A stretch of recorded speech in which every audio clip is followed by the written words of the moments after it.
Assalamualaikum warahmatullahi wabarakatuh. Alhamdulillah Sobat AMDK, kali ini Bang Rio lagi ada di Swiss nih. Di Swiss, Bukit Swiss. Yang ada di daerah Kota Jonggol. Nah, luar biasa, Sobat AMDK bisa lihat ya pemandangannya. Luar biasa begitu indah, Masya Allah. Oleh sebab itulah diberi nama Bukit Swiss. Gitu. Nanti kita akan sama-sama coba telusuri pemandangan-pemandangan yang indah yang ada di Bukit Swiss ini. Terus ikuti perjalanan Bang Rio pada kali ini, oke? Assalamualaikum warahmatullahi wabarakatuh. Tidak berani, masih tetap punya rekening di tempat riba. Wa iyyazubillah. Rezeki kita sudah dijamin, ikhwafillah. Rezeki kita tidak pernah tertukar.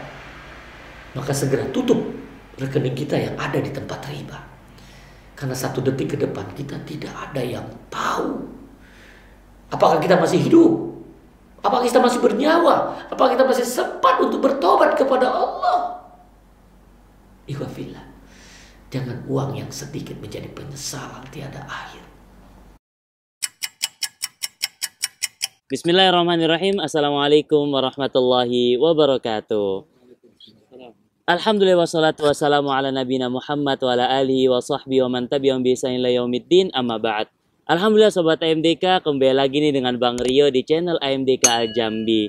Subhanallah nih Sobat AMDK, tadi di dalam pembukaan Bang Rio sudah beri kabar nih kepada Sobat AMDK kalau Bang Rio lagi ada di Bukit Swiss yang ada di Kota Jonggol. Dan Alhamdulillah Sobat AMDK, Bang Rio berkumpul dengan bapak-bapak yang sangat luar biasa. Beliau-beliau ini adalah pengusaha-pengusaha yang insya Allah saat ini sudah terjaga dari transaksi ribawi. Namun yang saat ini Bang Rio ingin tanyakan kepada beliau-beliau ini, perjalanan bapak-bapak ini ketika hijrah yang tadinya masih menggunakan perbankan konvensional, saat ini sudah menggunakan perbankan syariah.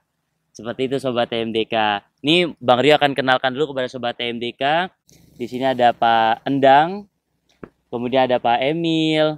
Nah ini Ustadz kita, udah pada tahu lah ya Sobat TMDK ya. Ini kemudian ada Pak Yudi, kemudian ada Pak Lukman. Lukman Nul Hakim. Nah ini artis kita nih. Nah, Masya Allah Pak. Nah jadi gini Pak, bapak-bapak mungkin ini Bang Rio bertanya mungkin biar bapak-bapak sekalian bisa langsung jawab juga. Jadi satu pertanyaan tapi masuk ke bapak-bapak sekalian. Kebetulan kan Bang Rio ini mahasiswa, jadi pengen tahu nih dari bapak-bapak sekalian mengenai perbedaan yang saat ini bapak-bapak sudah mungkin sudah bisa melihat, yang dulu sudah pernah merasakan bank konvensional dan sekarang menggunakan perbankan syariah. Yang Bapak rasakan, yang sangat bisa Bapak rasakan, apa sih perbedaannya secara nyata dan real ketika Bapak masih di bank konvensional dengan Bapak ketika di perbankan syariah? Pandang. Eh, Kalau saya mungkin sebelum ke bank syariah, bisnisnya dulu gitu. Jadi dulu saya bisnis konvensional, kebetulan saya berbisnis di dunia yang sangat ribawi. Itu saya dari muda, dari lulus kuliah itu kerjanya di advertising, di perusahaan Amerika, perusahaan Inggris, perusahaan Prancis. Kemudian setelah saya membuka usaha sendiri, masih konvensional juga. Masih konvensional juga. Baru berikutnya di tahun 2017, setelah saya juga ngalamin beberapa guncangan ya, terutama masalah kesehatan di keluarga saya. Istri saya sakit, anak saya sakit gitu ya. Itu kemudian saya baru berpikirnya ada yang salah nih di kehidupan saya. Ada yang salah, kemudian saya berniat dari 2017 itu mendirikan bisnis yang basisnya memang syariah, berbasis kekuatan ekonomi umat. Saya mendirikan duniahalal.com, e-commerce. Kemudian dari situ saya membuat fintech syariah juga, Duha Syariah ya, Duha Syariah, Dunia Halal Syariah. Kemudian setelah itu saya membuat produk-produk juga yang produk-produk halal, ada produk kecantikan, Sebu gitu ya. Kemudian terakhir saya bikin Bukit Swiss. Bukit Swiss ini saya berniat membuat satu pemukiman di mana di dalamnya penghuninya adalah semua saudara kita Muslim, dan cita-cita saya di sini ingin membuat peradaban Islam. Jadi di sini insya Allah akan dibangun selain beberapa sarana ibadah seperti masjid, kami akan membangun museum warisan peradaban para nabi, dari mulai nabi Oke, di Turki gitu ya. kayak di Turki, tapi mungkin ya bedanya, mungkin ada bedanya nanti. Nanti saya bisa bahas, cuma dari situ. Jadi awalnya dari bisnisnya dulu, kemudian ketika saya berbisnis yang pindah dari konvensional ke syar'i, otomatis banknya juga saya harus konsekuen kan ya, Iya. tinggalkan semua. Terus saudara-saudara yang berhubungan dengan saya juga ya alhamdulillah orang-orang soleh. Yang saya rasakan dari mulai saat itu, terutama di masalah sholat. Masalah sholat. Sholat itu dulu ketika saya kerja di perusahaan, terutama perusahaan swasta Amerika gitu ya, ya sholat mah yang penting sholat 5 waktu lah ya, nggak ketinggal gitu. Tapi bisa mepet-mepet tuh, zuhur ke asar, mepet iya. gitu, asar ke maghrib gitu. Satu wudhu buat 2 sholat. Ya, dulu masih begitu ya, masih rasanya nggak salah begitu. Terus belakangan setelah ketemu teman-teman, partner-partner yang alhamdulillah soleh, itu saya merubah itu. Karena ketika sholat kita berubah, insya Allah hidup kita berubah dari situ. Jadi sholat saya berubah, saya sholat di awal waktu, kemudian mencoba juga mengikuti sunnah Rasul, ya mulai sholat duha dan seterusnya ya saya ikutin. Itu alhamdulillah yang saya rasakan itu dalam menjalankan bisnis, meskipun bisnis juga nggak mudah, tapi ketenangannya dapat. Tenang gitu, nggak diuber-uber gitu. Itu sih yang saya rasakan langsung. Nah, ini menarik nih Sobat TMDK. Jadi tadi Pak Endang bilang yang pertama kali berubah itu adalah dari bisnisnya terlebih dahulu. Karena Bapak merasakan terjadi guncangan dalam hidup Bapak. Ya. Nah, Bapak bisa tahu guncangan itu adalah teguran. Itu Bapak dapat ilmu itu dari mana, Pak? Karena kan tadi Bapak nggak cerita nih backgroundnya nih. Ya. Karena Bapak kan tadi kan hanya di dunia yang bisa dibilang dunia gelap ya, ribawi semua. Bapak ketika dapat guncangan itu kok bisa berpikir, oh ini teguran nih, ada yang nggak benar dari hidup saya, langsung beralih ke syariah gitu. Karena tegurannya berkali-kali gitu. Jadi ibaratnya saya ditampar sama Allah, saya diam aja, dijedotin gitu, masih belum berubah. Sampai akhirnya saya dijedotin ke tembok gitu, barulah saya, wah ini benar-benar nggak main-main gitu. Jadi mulai saya sakit, istri saya sakit, dua-duanya kita dirawat di Mount Elizabeth di Singapura, di rumah sakit sini nggak bisa. Terus anak saya lahir pertama juga ada masalah, baru 2 jam harus operasi, 1 tahun harus operasi lagi.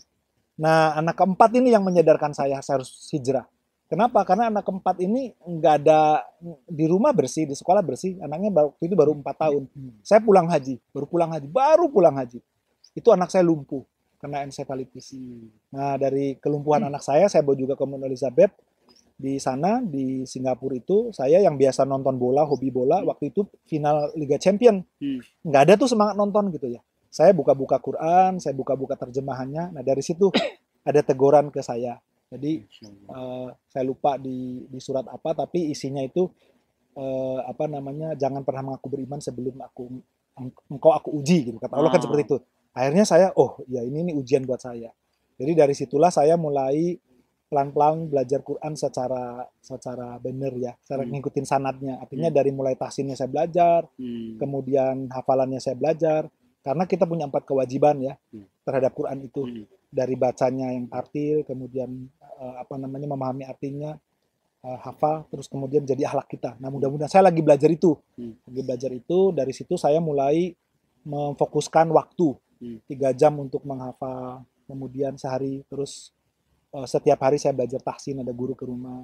Nah dari situlah saya mulai nggak takut tuh dengan hidup, dengan tantangan yang macam-macam gitu ya. Tapi tantangannya nggak mengecil, makin besar gitu. Ya, alhamdulillah lah ya gitu ya. Ya alhamdulillah tantangannya luar biasa. Tapi ya bagian hidup itu saya harus hadapi karena balik lagi ketika kita menganggap itu besar gitu ya, berarti kita menganggap kecil Allah kan. Nah sekarang saya nganggapnya yaitu di mata saya besar, tapi di mata Allah kecil. Saya minta itu jadi kecil aja gitu di mata saya gitu aja. Ini luar biasa nih Sobat TMDK. Ini tadi udah sama-sama kita dengerin kisah Pak Endang yang insya Allah bisa menginspirasi bagi kita semua nih.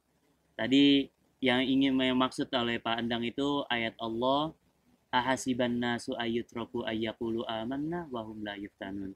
Jadi apakah sekiranya manusia itu mengaku beriman tapi tidak diuji oleh Allah Subhanahu wa taala. Pasti setiap hamba-hamba Allah itu pasti diuji sama Allah kalau pengen naik level. Apalagi orang-orang yang baru hijrah nih. Makanya orang hijrah itu nggak mudah.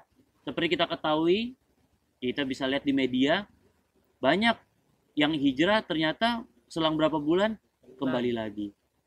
Dan yang ini mungkin salah satu nasihat dari beberapa ulama juga yang Rio dapat, ketika kita hijrah yang paling utama itu adalah lingkungan, Pak. Yaitu teman. Nah ini saya lihat Bapak, Masya Allah teman-temannya orang-orang soleh semua yang bisa sama-sama saling mengingatkan. Karena kata Rasulullah SAW, as-sahibus sahib. As-sahibus sahib itu teman itu menarik. Jadi mungkin Bapak saat ini hijrah, tapi karena masih temenan sama yang belum, akan menarik lagi dia. Jadi kata Rasulullah SAW, as-sahibus sahib. Teman itu menarik. Jadi kalau kita ingin berubah, maka carilah teman yang bisa menjaga kita. Bahkan bisa memberikan nasihat kepada kita. Ini luar biasa nih cerita Pak Endang nih. Nah mungkin selanjutnya Pak Emil nih. Karena saya biasa dengar cerita dari Wisata MDK tentang Pak Emil nih. Jadi penasaran banget. Gimana cerita awalnya nih Pak Emil bisa menuju syariah? Bismillahirrahmanirrahim. Ya, gini Bang Rio. Saya ini background saya itu lawyer. Oh, pengacara. Ya, pengacara awalnya. Hmm. Ya, salah satunya saya in-house di PP, Oh. pembangunan perumahan di Iya, iya, iya. Selama ini ya saya rasakan hidup lebih dari cukup lah. Tapi nggak nyaman. Nggak nyaman. Bahkan awalnya saya kenal sunnah itu dari istri saya. Oh gitu. Iya. Padahal istri saya mualaf. Itu ya. Jadi saya yang lahir ini sudah Islam, sudah ini ketinggalan jauh sama istri saya. Gitu. Oh, dari istri. Iya, dari istri. Istri saya yang tadinya dia anak pendeta lah. Ya, tapi ya itulah. Dia benar-benar secara kafah dia mengikuti ini. Nah, saya dari dia berpakaian selalu saya ejek berpakaian pakai Jilbab panjang. ya jilbab panjang apa. Wah, mama ini kayak nenek-nenek, saya bilang begitu. Ayo ganti, jangan begitu begini. Akhirnya lama-lama saya nggak tahu, saya tahu ikut, malahan ikut ke dia gitu loh. Saya lambat laun malam ikut. Malam ikut. Dan terasa lebih damai ini gitu, lebih bermakna, lebih ini gitu. Nah, jadi ya banyak kita berteman dengan muslim, tapi belum tentu soleh. Nah, jadi betul. Alhamdulillah ini insya Allah Pak Endang, Pak Yudi, Pak Lukman ini orang-orang soleh dekat saya, insya Allah. Terlihat Pak dari wajahnya bercahaya. Nah, sekarang saya gabung dengan Pak Endang, Pak Lukman, sama Pak Yudi, coba cari yang syar'i. Oh, Masya Allah. Jadi begitulah intinya Pak. Nah, kalau dari ini mungkin nanti ya dari Bang Rio mau tanya lagi. Sekarang dari Pak Yudi nih. Kalau Pak Yudi, bagaimana nih perjalanan? Pernah merasakan transisi juga atau memang sudah paham syariah dari awal? Enggak lah. Oh enggak ya? Enggak. Itu proses perjalanan juga cukup panjang ya.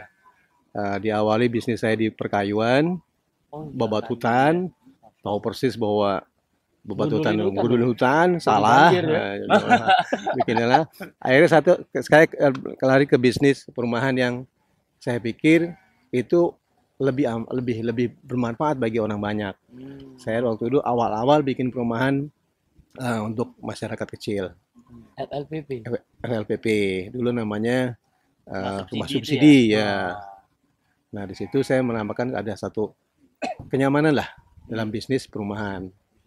Ya, tapi waktu itu belum kenal syariah tuh. Belum. Karena bank syariah dulu pun KPR masih belum banyak. Oh gitu. Cuma setahu saya cuma bank muamalat kalau nggak salah. Itu pun rasanya nggak ada teman-teman developer yang larinya ke sana. Nah, dalam perjalanan waktu, bisnis properti saya makin berkembang. Dari satu perumahan, dari mulai landed, saya bikin perumahan tapak sampai apartemen saya bangun. Dibangun dengan biaya ribawi. Saya banyak ambil dari bank. Karena bank itu ngelihat bahwa apabila ada pengusaha sukses, dia akan datang dan makin digulung, makin banyak hutang. Dirayu. Ya. Sampai satu titik di mana saya padahal sudah belajar tuh. Saya sudah belajar, sudah waktu mulai ada lagi, terus ditawarin itu sudah mulai belajar. sudah belajar, saya sudah belajar, tapi karena mungkin masih ya teman-temannya juga masih lingkungan itu juga ya, belum sampai dalam ya. Kemudian memang pada waktu itu media sosial juga tidak seperti sekarang. Belum masif lah. Belum masif. Ya. Satu saat di mana Allah memberi ujian kepada saya bahwa riba itu salah. Riba itu bukan satu pilihan. Bahwa meninggalkan riba itu harus. Gitu. Saya digulung sama riba. Mulai saya belajari kenapa saya begini, akhirnya dapatlah. Digulung di sini, kalau Pak Endang kan tadi sakit. Ya. Kalau Bapak apa? Secara ekonomi. Secara ekonomi habis. Habis, Pak. Habis. Dari mulai saya habisnya. Minus atau? Minus. Jadi memang Allah tuh kasih satu mizan ya, keseimbangan ya. Di mana kita ambil tinggi, Allah nanti mengambil kita bawahnya. Sampai terjadi satu keseimbangan lagi. Nah, saya mencari keseimbangan itu. Nah, ketemulah teman-teman yang bagaimana bisnis properti dengan tanpa riba.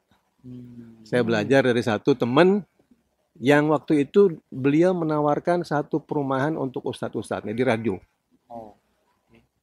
Itu hampir 400 unit habis dalam satu hari. 400 unit habis dalam satu hari. Tanpa riba. Tanpa riba. Tanpa riba. Salah ya.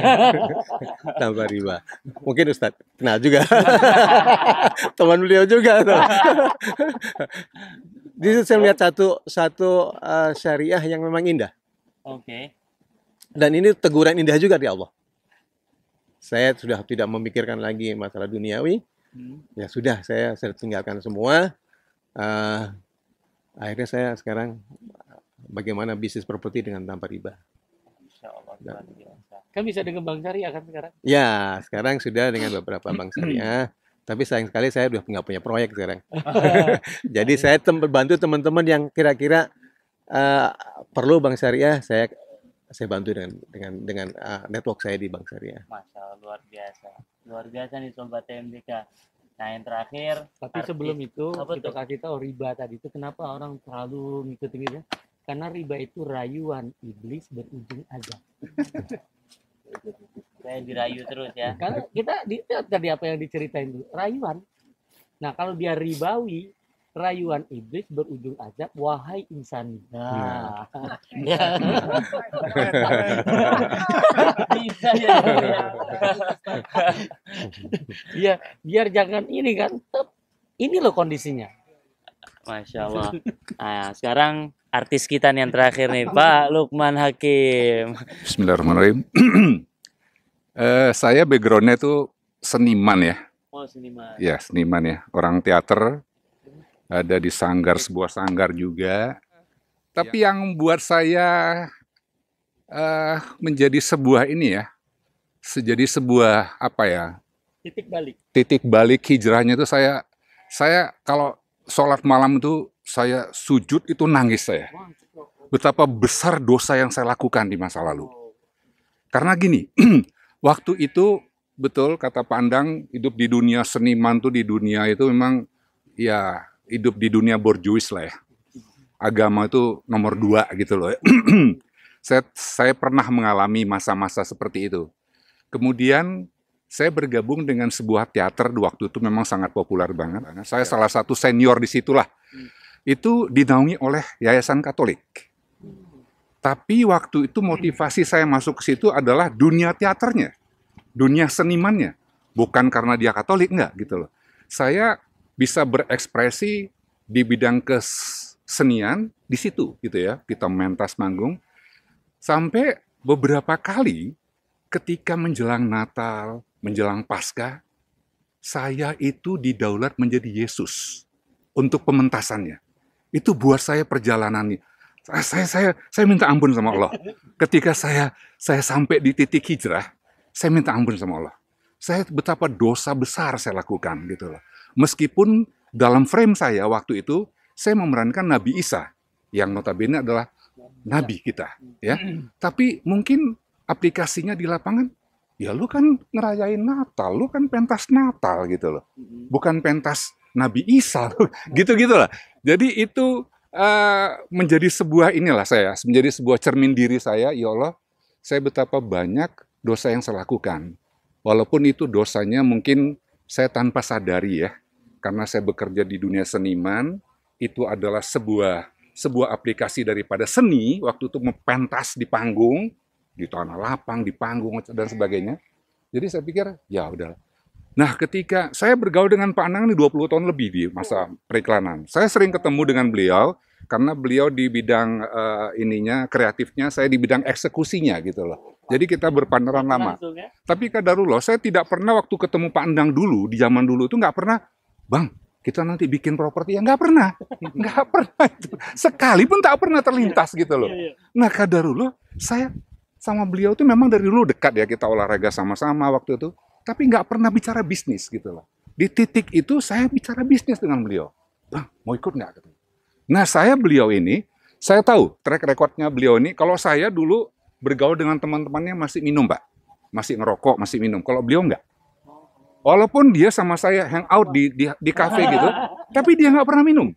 Nah, kalau kita masih minum, masih ngerokok. Nah, ketika saya sampai di satu titik, mungkin Allah juga jadi menjadi ujian buat saya ketika saya jatuh, kaki saya patah, saya 3 bulan di rumah sakit, itu saya berhenti ngerokok. Padahal usaha berhenti ngerokok itu udah sekian lama saya nggak bisa, Pak. Dari mulai ngurangin rokok, 3 bungkus sehari, 2 bungkus sehari, sebungkus sehari, seperbatang, sampai per makan, habis makan ngerokok. Tetap aja balik lagi. Mungkin itu Allah menciptakan ujian itu buat saya gitu, untuk kebaikan saya. Begitu saya 3 bulan tidak nyentuh rokok, begitu saya sembuh, saya nggak pernah ngerokok lagi. Dan nggak pernah minum minuman keras lagi. Ketemu sama Pak Endang, yang buat saya ibadahnya luar biasa. Mungkin saya dapat pengaruh baik dari Pak Endang. Itulah. Jadi mungkin itulah sekilas Pak ya.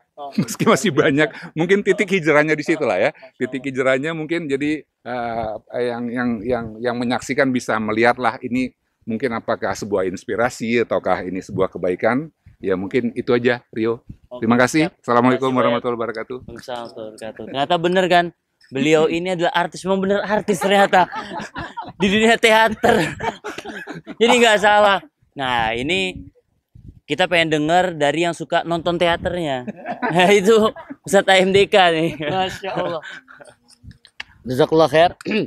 Sahabat AMDK, tadi kita sudah dengarkan ya, begitu banyak yang sudah disampaikan dari Pak Endang, Pak Emil, Pak Rudi, dan Pak Lukman. Dan ini memang betul apa yang disampaikan dari Al-Quran maupun As-Sunnah. Hijrah itu betul-betul dia melakukan perpindahan. Ini yang dicontohkan oleh Rasulullah. Pindah. Rasul pindah dari Mekah ke Madinah.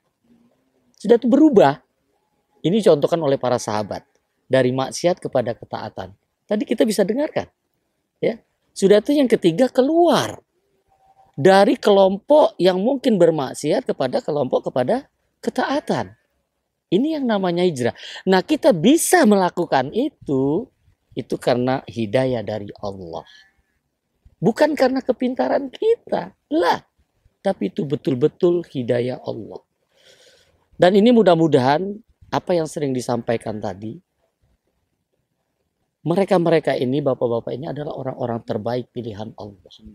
Karena ini yang selalu AMDK sampaikan kepada antum sekalian. Bahwa kalau orang baik, dia saat ini masih bermaksiat, itu Allah akan tegur. Allah akan uji. Dengan apa? Dengan penyakit. Dengan kesulitan. Dengan kebangkrutan. Tapi mereka pilihan Allah. Dan mereka mendekat kepada Al-Quran. Khairukum man ta'allama Al-Quran wa 'allama. Sebaik-baik kalian itu orang yang belajar Al-Quran dan mengajarkan. Sudah itu apa? Man yuridullah bi khair yufaqihu fiddin. Barang siapa yang Allah berikan kebaikan, orang tersebut dipahamkan dengan din, dengan agama. Lihat, mereka bertemu ternyata tidak membicarakan masa lalu, mereka bicara tentang din. Dan itu juga yang dirasakan oleh AMDK Al-Jambi ketika hijrah. Sebelum hijrah hampir tiap bulan harus datang ke rumah sakit. Ketika hijrah, alhamdulillah sampai detik ini ya Allah mudahkan tidak ke rumah sakit dan hanya terjadi pada waktu 2014. Pingsan dibawa ke rumah sakit ya, dikabarkan diponis oleh dokter sakitnya darah tinggi, kolesterol, asam urat. Apa yang diucapkan? Alhamdulillah fihi khairun insyaallah. Jadi dengan kondisi itu, satu obat kimia pun tidak masuk ke dalam tubuh. Kecuali yang diinfus. Hari ketiga, minta izin pulang. Nah, biasanya kalau minta izin pulang apa? Dokter buat surat untuk tanda tangan. Mati nggak tanggung jawab. Wah, jangan satu dokter. Berapapun saya tanda tangan. Karena mati itu urusan Allah. Jadi Masya Allah sakit itu ternyata sarana. Sakit itu sarana antum kalau ingin takwa. Jadi sakit itu sarana untuk takwa. Ternyata sehat pun takwa. Kenapa sehat? Syariah ekonominya. Hasil akhirnya takwa. Jadi mau sakit, mau sehat itu takwa. Karena takwa itu apa? Tuntunan Al-Quran kita wajib amalkan. Dan lihat, ketika dapat di Quran diamalkan, Masya Allah. Ini Al-Quran, tidak ada keraguan. Zalikal kitabul la raiba fi. Tidak ada keraguan. Jadi kalau sudah dikabarkan Quran, yakinin. Yakinin. Karena ini Masya Allah. Jadi kita Rasul diperintahkan oleh Allah pertama kali untuk baca Quran. Baru dirikan sholat. Utluma uhiya ilaika minal kitab. Bacalah Al-Quran wahai Muhammad yang telah diturunkan kepadamu. Wa aqimis sholat. Baru dirikan sholat. Nah orang yang sholatnya benar, innas sholata tanha anil fahsya wal munkar. Jadi kalau sholatnya benar tuh dia bisa mencegah perbuatan keji dan munkar. Jadi kalau sholatnya benar, nggak mungkin dia punya rekening di bank konvensional lagi loh. Ketika sudah tahu bank syariah. Nggak ada keraguan. Nanti donasinya dari mana, kita makannya dari mana. Lah, karena itu sudah dijamin oleh Allah. Puncak tertinggi rezeki itu adalah takwa. Di surah At-Tolaq ayat 2 dan 3. Wa may yattaqillah yaj'al lahu makhraja wa yarzuqhu min haitsu la yahtasib. Jadi kalau kita bertakwa kepada Allah, semua kesulitan akan dibukakan jalan keluar oleh Allah Subhanahu wa Ta'ala. Dan dibukakan pintu rezeki, diberikan rezeki tanpa diduga-duga. Mudah-mudahan sahabat MDK dan bapak-bapak sekalian, ini adalah orang-orang yang dipilih Allah, orang terbaik pilihannya. Dan insya Allah ini ada menjadi hamba Allah yang takwa. Ya kan? Jadi orang yang Allah yang takwa. Ya. Jadi mudah-mudahan, dan kita sakit sehat itu ujungnya juga mati. Mau sakit, mau sehat juga mati. Orang mati tidak harus sakit. Orang sehat pun mati. Maka jangan takut. Karena mati itu jalan kita untuk bisa melihat wajah Allah. Karena kalau nggak mati nggak bisa ngelihat. Ya dengan matilah wasilah kita melihat. Itu apa? Bonus kalau kita masuk surga. Maka mati itu adalah melihat Allah, tujuan iman. Nah, jadi kalau kita betul-betul punya iman, insya Allah nggak takut dengan mati. Itulah orang yang hijrah. Karena hijrah itu hidayah. Hijrah, hidayah Islam jika rujukannya Al-Quran hadis. Itulah itu. Mudah-mudahan ini bisa memberikan pencerahan. Jadi insya Allah sahabat MDK, kalau ingin bersama-sama kita bertemu nanti di Bukit Swiss. Insya Allah hidup berkah tanpa riba. Mungkin seperti itu Sobat MDK, tadi udah disimpulkan semua sama Ustadz Abu Muhammad bin Husain Al-Jambi. Terima kasih Sobat MDK yang sudah menyaksikan episode kali ini. Dan saya ucapkan terima kasih kembali kepada Bapak sekalian yang sudah banyak memberikan inspirasi kepada kita semua. Dan insya Allah bisa istiqomah dan selalu dijaga oleh Allah Subhanahu wa Ta'ala. Kita tutup dengan doa kafatul majlis. Subhanakallahumma bihamdik asyhadu an la ilaha illa anta astaghfiruka wa atubu ilaik. Assalamualaikum warahmatullahi wabarakatuh.